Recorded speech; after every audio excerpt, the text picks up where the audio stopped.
ఆర్తి,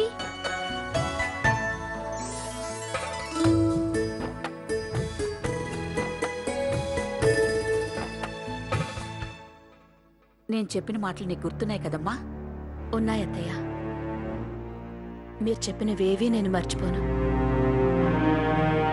నా ప్రయత్నం నేను చేస్తాను. లేదు, ప్రయత్నం మాత్రమే కాదు, నువ్వు ఈ అసాధ్యాన్ని సాధ్యం చేయాలి. అర్పిత స్థానాన్ని నువ్వు తీసుకోవాలి.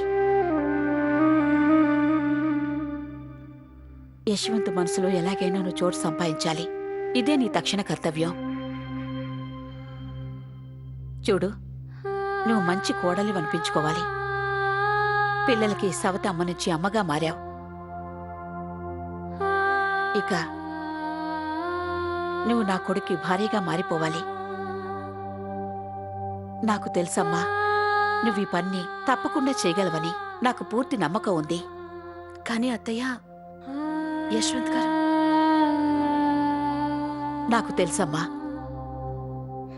యశ్వంత్ తన్ని తాను బంధించుకున్నాడు. తన మనసు తలుపుల్ని పూర్తిగా మూసేశాడు. ఇది నీకు అగ్ని పరీక్షే. నేను నీకు అత్తయ్యగా ఇలాంటి మాటలు చెప్పడం అస్సలు బాగోదు. అయినా సరే చెప్తున్నాను.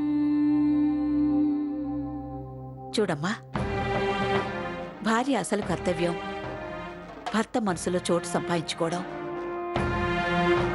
ఈ పని నువ్వు చేయగలవని నాకు నమ్మకం ఉంది. నేను నిన్ను నమ్ముతున్నాను.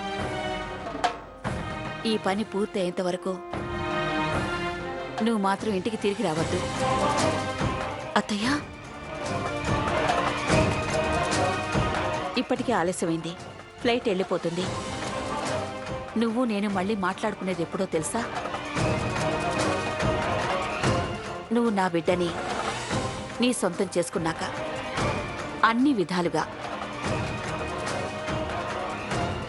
అర్థమైందా?